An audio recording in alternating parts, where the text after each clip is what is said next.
Olá, meus amigos, muito boa tarde. Neste vídeo, nós vamos tratar do tema tutela provisória, matéria relacionada ao processo civil, parte 1, em que nós abordamos uma pequena introdução acerca do tema. Sempre lembrando a todos, que os vídeos postados no YouTube, eles são acompanhados das respectivas sinopses, uma espécie de roteiro daquilo que falamos aqui. E a sinopse ela pode ser acessada através do link que consta na parte descritiva do vídeo. Vamos lá então.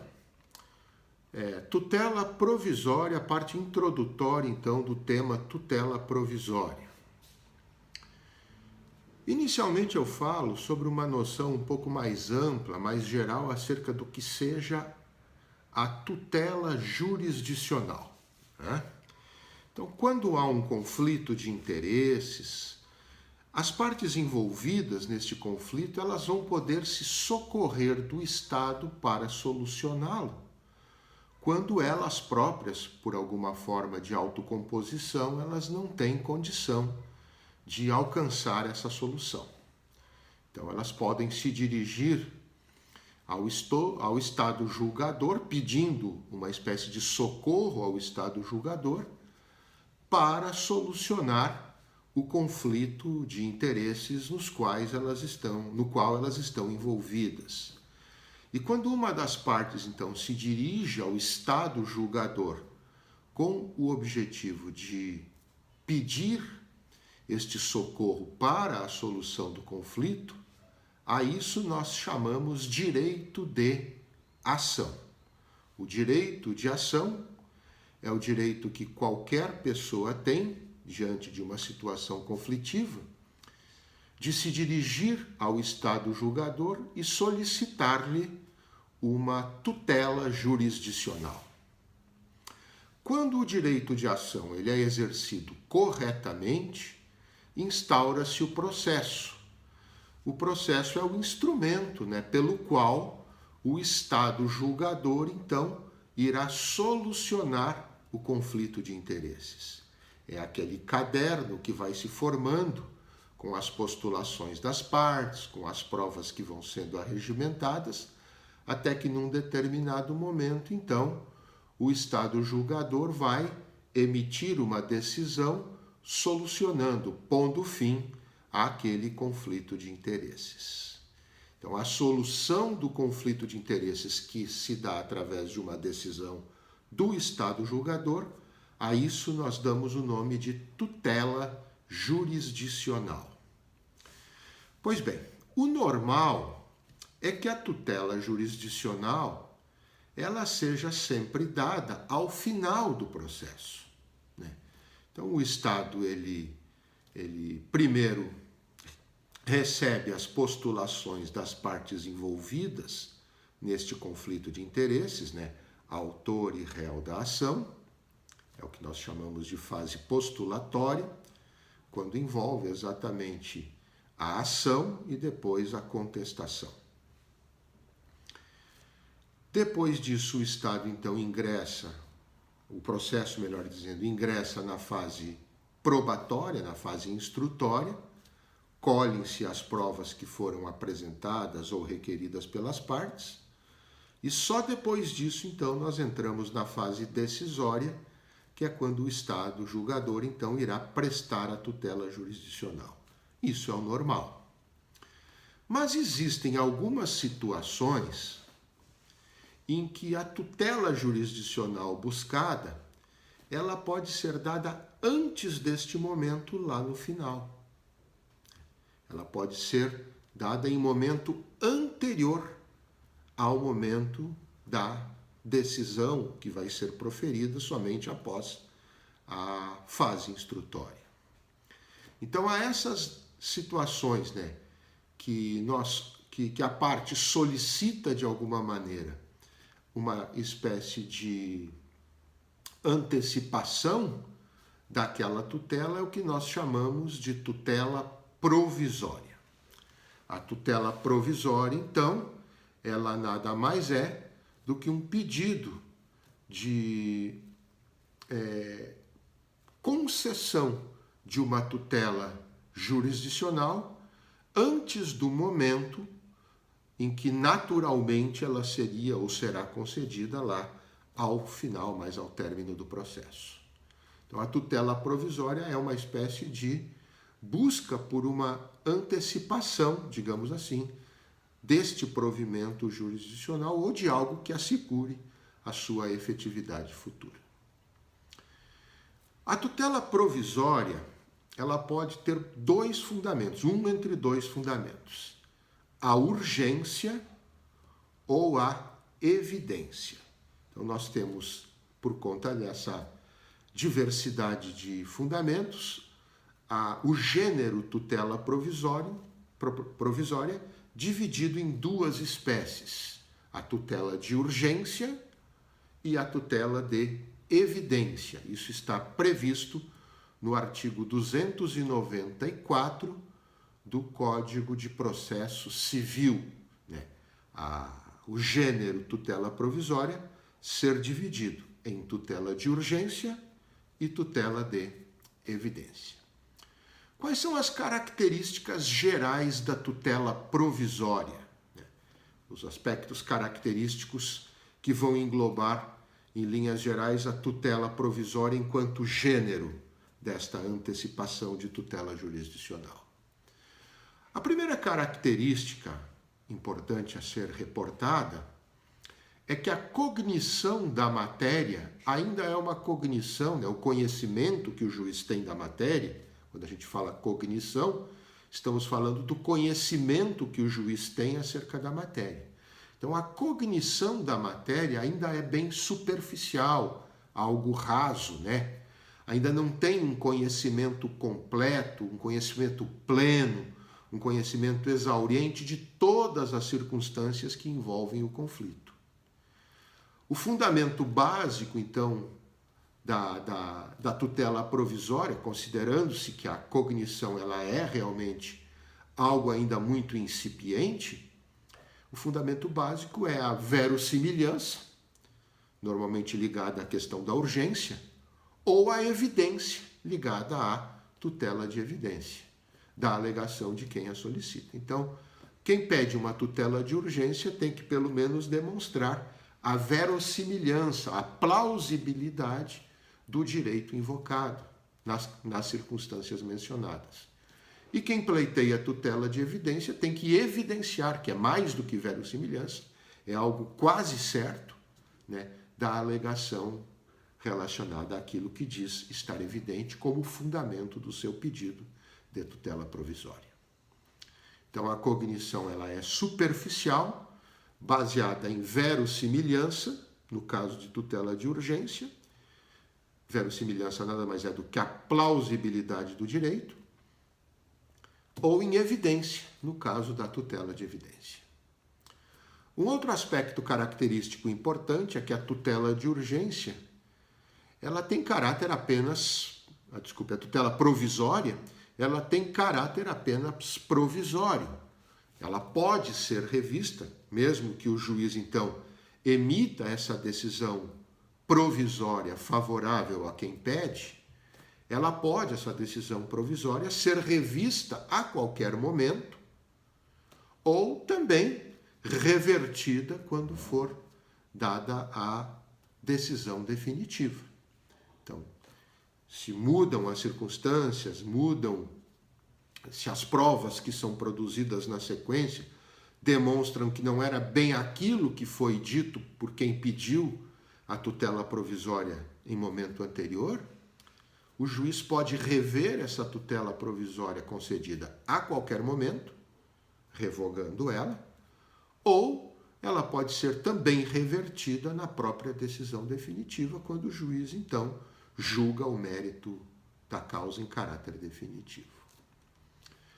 A tutela provisória, meus amigos, ela pode ter por objetivo satisfazer uma pretensão que, dada a urgência, não pode esperar, ou garantir a efetividade de uma futura pretensão, a efetividade futura da pretensão que se deduz aqui.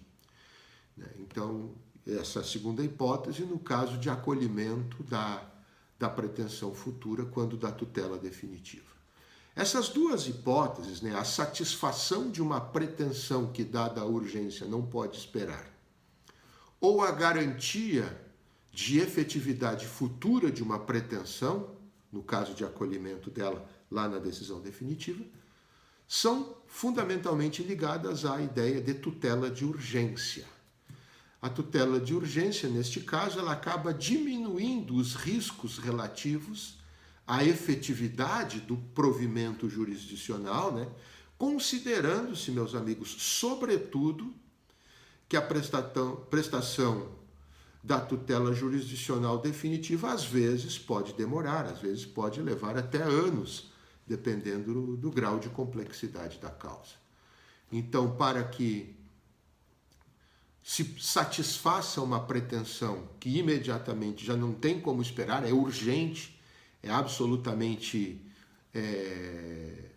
necessária para aquele momento, então não pode esperar, ou para garantir que uma decisão que saia lá na frente, de fato, alcance a efetividade que se busca. Então, é por isso que se trabalha com a tutela de urgência. Né? E, além disso, também, uma outra... quando se fala de tutela de evidência, é acolher antecipadamente, né? A característica básica é acolher antecipadamente uma pretensão, ainda que não exista urgência. E aqui há o grande diferencial, ou um dos grandes diferenciais, entre as duas formas de tutela provisória, as duas espécies de tutela provisória. Na tutela de urgência, nós temos a necessidade de demonstrar o periculum in mora, ou seja, a necessidade de que a demora na prestação daquela tutela que se busca, por isso que se está buscando ela provisoriamente, que a demora pode acarretar um prejuízo irreparável ou de difícil reparação a quem faz a postulação. Enquanto na tutela de evidência, a urgência não existe. Não há necessidade do... Claro que pode haver, mas não há necessidade, não é obrigatório que o agente demonstre qualquer risco que ele sofra se eventualmente a decisão tardar a sair. O que se leva em consideração na tutela de evidência é o fato de que antecipadamente a pretensão ou as razões que dão ensejo à pretensão, elas já estão de plano evidenciadas, já estão de todo evidenciadas.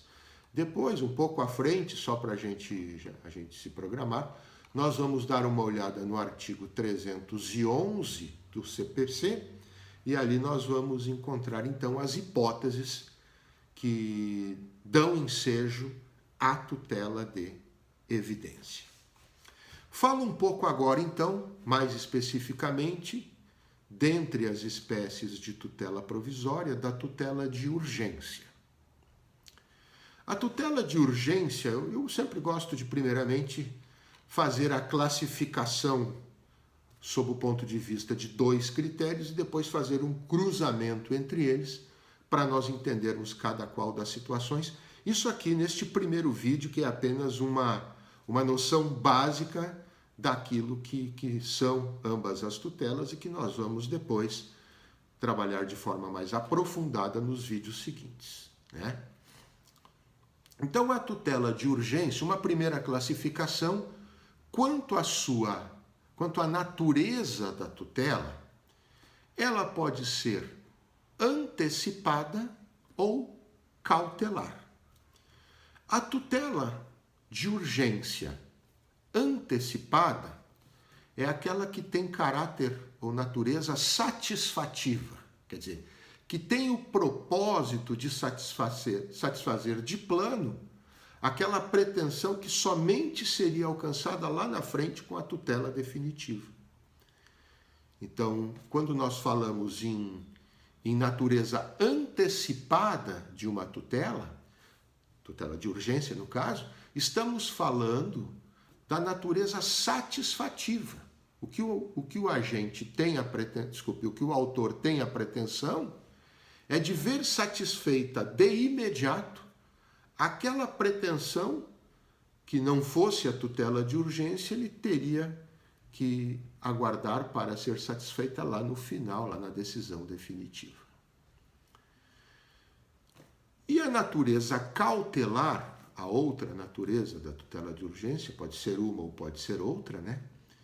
Tem natureza assecuratória, quer dizer, que tem o propósito de garantir a efetividade de uma tutela definitiva favorável lá na frente. Porque às vezes acontece que com o decurso do tempo, especialmente quando a questão envolve patrimônio, chega lá na frente, a pessoa devedora não tem mais bens, não tem mais como honrar aquela dívida. Estou citando aqui um exemplo. E todo o transcurso do processo de conhecimento foi em vão, porque depois não se terá como tornar a decisão definitiva. Não se terá como executar em linhas gerais aquilo que foi decidido através do respectivo cumprimento de sentença. Então, quando nós falamos em tutela de urgência de natureza cautelar, estamos falando em se buscar medidas que vão assegurar a efetividade futura de uma decisão favorável a quem faz a postulação. E aí o artigo 301 do CPC, ele menciona ali quais são as vias, né, utilizáveis para fins de tutela de urgência de natureza cautelar. O arresto, o sequestro de bens, o arresto de bens, né, o sequestro de bens, o arrolamento de bens, o registro de protesto contra a alienação de bens ou qualquer outra medida que seja idônea para a asseguração de direitos. Então, tem ali 4 exemplos que são apenas ilustrativos, né? A norma ela tem aqueles 4 mencionados: o arrolamento, o sequestro, o arresto e o registro de protesto contra a alienação de bens. São medidas exemplificativas, mas não são números clausos, não esgotam as possibilidades, na medida em que, logo na sequência, o legislador diz qualquer outra medida idônea para a asseguração de direitos. Nós vamos estudar isso aqui com calma, oportunamente, não é neste vídeo, aqui, como eu disse, é apenas um início daquilo que nós vamos tratar ao longo deste e dos próximos vídeos. Uma outra classificação da tutela de urgência leva em consideração o momento da sua concessão. O primeiro critério era a natureza, antecipada ou cautelar. Agora, o momento da sua concessão. Ela pode ser antecedente, o nome é esse, né? Tutela de urgência antecedente, quando ela é concedida antes do ajuizamento do pedido principal, ou, pelo menos, antes da apresentação completa dos argumentos que lhe dão sustentação. Então, ou ela é apresentada antes do pedido principal, ou, pelo menos, antes da apresentação de todos os argumentos que vão dar sustentação ao pedido principal. Esta é a antecedente. Neste caso, então, no caso da tutela de urgência antecedente, o que o autor deverá trazer? Deverá indicar qual será futuramente o seu pedido principal. No pedido de tutela de urgência antecedente, ele tem que dizer qual será o seu pedido principal, tem que expor de maneira sumária o direito que ele objetiva garantir, que ele objetiva assegurar, tem que informar o perigo do dano, falamos aqui então do periculo in mora, né? O perigo do dano ou o risco ao resultado útil do processo que justificam a urgência, isso está lá no artigo 305 do CPC, e o 309, inciso 1 do CPC, ainda prevê que ele ingresse com o pedido principal no prazo de 30 dias, sendo que pela regra do artigo 308 do CPC, esse pedido principal ele entra nos mesmos autos. Antigamente, no Código de Processo Civil anterior, o pedido que tinha natureza cautelar, ele entrava em determinados autos e o principal em outros. Agora não. Agora, no pedido de tutela de urgência antecipada, quando entrar o pedido principal, ele é ofertado, ele é apresentado e juntado aos mesmos autos, conforme regra do artigo 308, e a partir do momento da concessão da tutela de urgência, o autor do pedido ele tem 30 dias para ingressar com o pedido principal, regra, como eu disse, do artigo 309, inciso 1 do CPC. Além da tutela de urgência antecedente, existe também, quanto ao momento, a tutela de urgência incidental, que é aquela concedida após o ajuizamento do pedido principal, mas também sempre condicionada à urgência do préstimo dessa tutela. O requisito de urgência, ele é sempre necessário, seja em uma tutela de urgência antecedente, seja em uma tutela de urgência incidental, certo? Então, recapitulando, a questão das classificações, quanto à natureza da tutela, ela pode ser antecipada ou cautelar, conforme vise a satisfação antecipada ou a assecuração da efetividade de uma tutela futura. E quanto ao momento da concessão, a tutela de urgência pode ser antecedente, ou seja, quando ela é postulada e concedida antes do ajuizamento do pedido principal ou do esgotamento dos argumentos, ou incidental, quando ela é concedida após o ajuizamento do pedido principal ou quando já estão esgotados todos os argumentos a serem delineados pelo autor do pedido. Sempre, em todos os casos, condicionada à urgência, quer dizer, à demonstração do periculum in mora. Desse conjunto, então, de classificações, quanto à natureza e quanto ao momento, nós cruzando essas classificações, a gente terá as seguintes espécies de tutelas de urgência.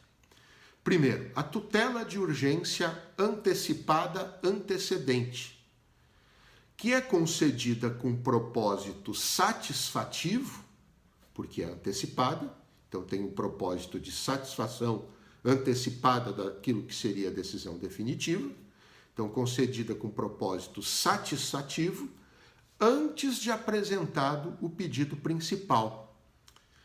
Por exemplo, uma decisão que concede um tratamento médico ou medicamentos urgentes antes mesmo de ofertado o pedido principal.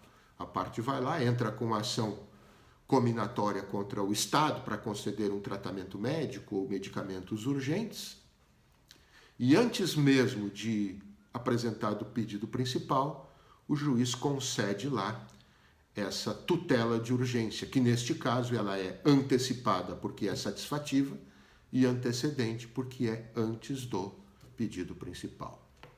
Nós podemos ter também a tutela de urgência antecipada incidental. Ela continua tendo o propósito satisfativo, por isso antecipada, antecipação da decisão definitiva, só que ela é, neste caso, ela é concedida após a apresentação do pedido principal. Então, a antecipada antecedente tem propósito satisfativo e é antes do pedido principal. A antecipada incidental também tem propósito satisfativo, mas ocorre após a apresentação do pedido principal. E o exemplo que nós podemos ter, uma decisão também que concede um tratamento médico ou medicamentos urgentes, apenas que é concedida essa tutela de urgência após a parte interessada ter ofertado o seu pedido principal. Além dessas duas mencionadas, nós podemos ter outras duas também, meus amigos. a tutela de urgência cautelar antecedente, que é concedida com propósito assecuratório, por isso cautelar, né?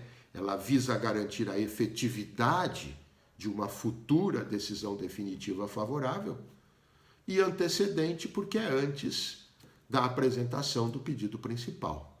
Então, por exemplo, uma decisão que concede um sequestro de bens para a garantia do pagamento de uma dívida antes mesmo de apresentado o pedido principal. Antes de apresentar o pedido principal, o autor, o interessado, descobre que o devedor está se desfazendo dos seus bens para depois não honrar seu compromisso. Então, antes mesmo do pedido principal, ele vai lá e requer ao juiz da causa a concessão de um sequestro de bens suficientes para suportar a dívida no caso de uma futura condenação do requerido. Então, se esse sequestro de bens ele é concedido antes mesmo da apresentação do pedido principal, temos aí uma tutela de urgência cautelar, porque tem caráter assecuratório, garantir a efetividade da decisão principal, e antecedente, porque se dá antes de apresentado o pedido principal. E temos também ainda a tutela de urgência cautelar incidental, também concedida com propósito assecuratório, também para garantir então a efetividade de uma futura decisão definitiva favorável, só que após a apresentação do pedido principal.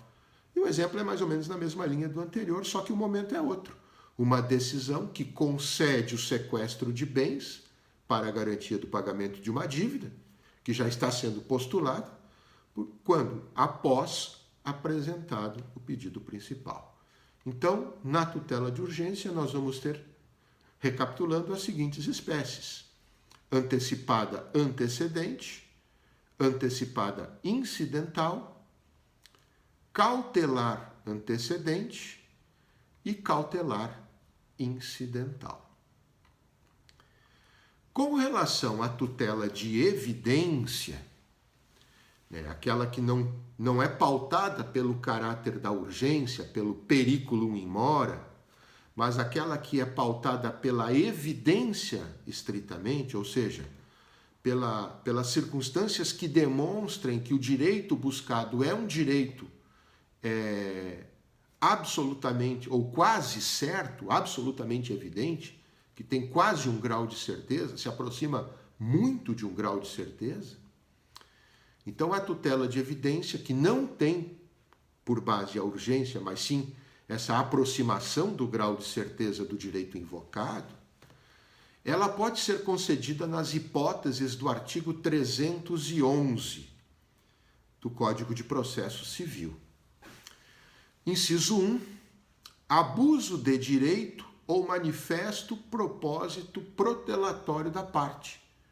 Quando a parte contrária, ela começa a criar situações que, pelas circunstâncias do processo, dê para perceber nitidamente que ela está abusando do seu direito de defesa ou que ela está criando subterfúgios protelatórios para retardar, para atrasar uma decisão definitiva. Então, quando existe um abuso do direito ou manifesto propósito protelatório da parte, temos aí a primeira possibilidade de concessão de tutela de evidência. O inciso 2 do 311. Alegações de fato, quando as alegações de fato da parte postulante puderem ser comprovadas de maneira documentalmente, desde que a sua tese também seja afirmada em julgamento de casos repetitivos ou súmula vinculante. Então, quando nós somamos esses dois fatores, a tese que ela postula, o pedido que ela apresenta, ele já é firmado através de tese firmada em julgamento de casos repetitivos ou em súmula vinculante, e as suas alegações relacionadas ao que ela pede, e o que ela pede firmado nos julgamentos repetitivos, nos casos repetitivos ou na súmula vinculante, o que ela pede pode ser provado documentalmente. Então, nesta hipótese do inciso 2, somando-se esses dois elementos, prova documental mais pedido fundado em tese firmada em julgamento de casos repetitivos ou súmula vinculante, o juiz também pode pode emitir a tutela provisória na forma de tutela de evidência.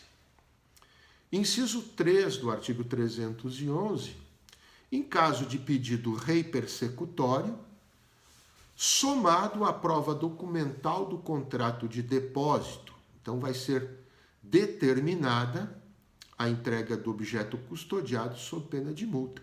Há um pedido rei persecutório, né? Se busca obter alguma coisa, algum bem, e a prova, a parte que postula, apresenta a prova documental do contrato de depósito, que dá origem ao fato de que aquele bem ele esteja custodiado por outra pessoa. Neste caso, então, o juiz pode conceder a tutela de evidência, determinando a entrega por esta pessoa do bem perseguido pelo autor, sob pena de multa.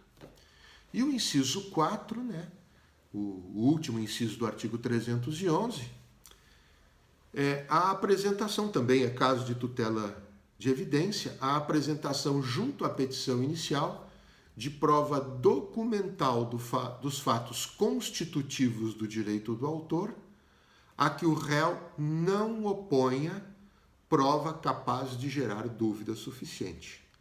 Então, o autor ele apresenta a prova documental dos fatos que constituem o seu direito e, na contestação, o réu não apresenta prova suficiente capaz de elidir, capaz de gerar dúvida suficiente, dúvida razoável sobre a lisura daquilo que foi comprovado através de documentos pelo autor. Então, se o autor apresenta provas documentais suficientes que dão sustentação ao seu pedido e o réu não apresenta uma contraprova suficiente, capaz de gerar uma dúvida suficiente, então nós teremos também aí a possibilidade da concessão de tutela de evidência em favor do postulante, desta feita pelo inciso 4 do artigo 311. Um detalhe importante, que nas hipóteses do inciso 2 e do inciso 4, não cabe decisão liminar, quer dizer, não cabe decisão logo ao início do processo. É preciso esperar a contestação da parte contrária. No inciso 2, aquela hipótese em que as alegações se fundam em prova são as alegações do fato, elas podem ser comprovadas documentalmente. E o pedido tem por base tese firmada em julgamento de casos repetitivos ou súmula vinculante. Então, neste caso, não cabe liminar. E também no caso em que o autor apresenta documentos junto à petição inicial, né, provando suficientemente os fatos constitutivos do seu direito, tem que esperar a contestação. Por quê? Porque na contestação o réu pode apresentar alguma prova capaz de gerar dúvida suficiente. Se ele não apresentar, aí sim, depois da contestação, é possível ser concedida a tutela de evidência. Esta regra de vedação de liminar nos incisos 2 e 4 do artigo 311 está prevista, esta vedação, no próprio parágrafo único do artigo 311. Né? Muito bem. Com relação à espécie, a tutela de evidência ela só tem uma espécie, né? Ela pode ser antecipada e incidental. Ela é antecipada porque ela tem sempre um caráter satisfativo, se visa antecipar pela evidência aquilo que seria decidido só lá na decisão definitiva, e incidental porque ela não cabe, a tutela de evidência, ela não cabe antes de se ingressar com o pedido principal. Aliás, né, o que justifica o cabimento da tutela de evidência é justamente esta quase certeza. E para se ter essa quase certeza daquilo que se postula, a ponto de reconhecer a evidência, é preciso que o pedido principal e todos os argumentos já tenham sido, então, trazidos. Por isso que ela não cabe de maneira antecedente, apenas de maneira incidental. Então, ela pode ser antecipada, para antecipar, em função do seu caráter satisfativo, mas sempre precisa ser em caráter incidental. Nunca antes do pedido principal, somente depois do pedido principal. O que justifica, na verdade, o cabimento de uma tutela antecedente, que é aquela antes do pedido principal, é a urgência, que não é pressuposto para a tutela de evidência. Então, por isso que não há possibilidade de nós falarmos em tutela de evidência antecedente. Quanto ao momento, apenas incidental. Então, ela será sempre antecipada, no sentido de antecipação da decisão que seria concedida somente lá na frente, antecipação de mérito, e incidental, porque tem que ser concedida somente após o ingresso do pedido principal. São essas as principais observações iniciais, introdutórias, meus amigos, a respeito da tutela provisória, através desse nosso primeiro vídeo, que se prestou, então, ao planteamento desses elementos básicos, esses elementos iniciais, para a compreensão do que vem a ser a tutela provisória e as suas duas espécies, a tutela de urgência e a tutela de evidência. Até o nosso próximo vídeo. Um abraço a todos.